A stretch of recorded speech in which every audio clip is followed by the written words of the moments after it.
വീണ്ടും ഫിറോസിലേക്ക് പോകാം. ഫിറോസ്, ഇപ്പോഴത്തെ ഏറ്റവും ഒടുവിലത്തെ പല സൂചനകൾ എന്താണ് സൂചിപ്പിക്കുന്നത്? ഒരു മാജിക് നമ്പറിലേക്ക് ആർക്കും എത്താൻ കഴിയില്ല എന്ന് തന്നെയാണ് ഈ ലീഡ് നില പരിശോധിക്കുമ്പോൾ മനസ്സിലാകുന്നത്. ഒരു കൂട്ടുകെട്ട് ഈ മൂന്നിടത്തും അനിവാര്യമാകുന്ന, മൂന്നിടത്തും എന്ന് പറയുന്നില്ല, മേഘാലയയിലെ കാര്യം വളരെ അവിടെ ചാഞ്ചാട്ടമില്ലാത്തൊരു സാഹചര്യമാണ്. എങ്കിലും ഈ കൂട്ടുകെട്ടുകളെ എങ്ങനെയാണ് കാണേണ്ടത്?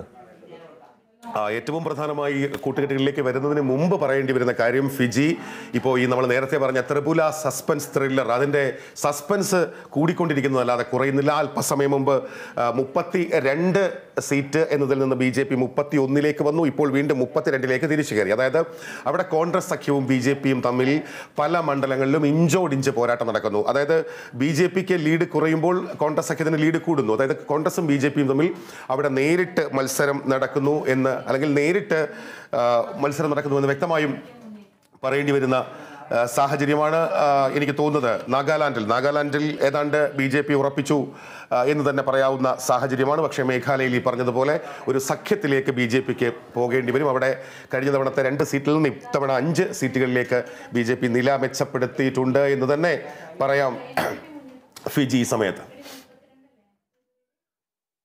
ഓക്കെ, ഞാൻ നേരത്തെ സൂചിപ്പിച്ചതുപോലെ ഈ ഒരു കൂട്ടുകെട്ടിൻ്റെ സാധ്യത എങ്ങനെയാണ്? മേഘാലയയിൽ അങ്ങനെ ആണെങ്കിൽ NPP BJPയുമായി ചേർന്ന് ഒരു സർക്കാർ ഉണ്ടാക്കേണ്ട ഒരു സാഹചര്യം ഉണ്ടാവുമോ ഫിറോസ്? അങ്ങനെ തന്നെയാണ് നമുക്ക് കാണേണ്ടത്. കാരണം അവർ തമ്മിൽ സഖ്യത്തിലായിരുന്നു. 2018 അങ്ങനെ ഒരു സർക്കാരായിരുന്നു അവിടെ ഭരിച്ചിരുന്നത്. പക്ഷേ തെരഞ്ഞെടുപ്പിന് തൊട്ട് മുൻപാണ് ചില അസ്വാരസ്യങ്ങൾ, അത്തരം പ്രശ്നങ്ങളുമായി ബന്ധപ്പെട്ട് നമുക്കറിയാം. അതിൻ്റെ ഒരു രാഷ്ട്രീയ പശ്ചാത്തലമൊക്കെ അറിയാവുന്നതാണല്ലോ. പക്ഷെ വീണ്ടും അങ്ങനെ ഒരു സഖ്യത്തിലേക്ക് പോകാൻ തന്നെയാണ് സാധ്യത എന്നാണ് നമ്മളിപ്പോൾ കരുതേണ്ടത്. എനിക്ക് തോന്നുന്നു കമലേഷ് ഈ വിഷയത്തിൽ ഇടപെട്ടെന്തോ പറയാൻ ശ്രമിക്കുന്നുണ്ട്. നമുക്ക് കമലേഷിലേക്ക് പോകാമെന്ന് തോന്നുന്നു.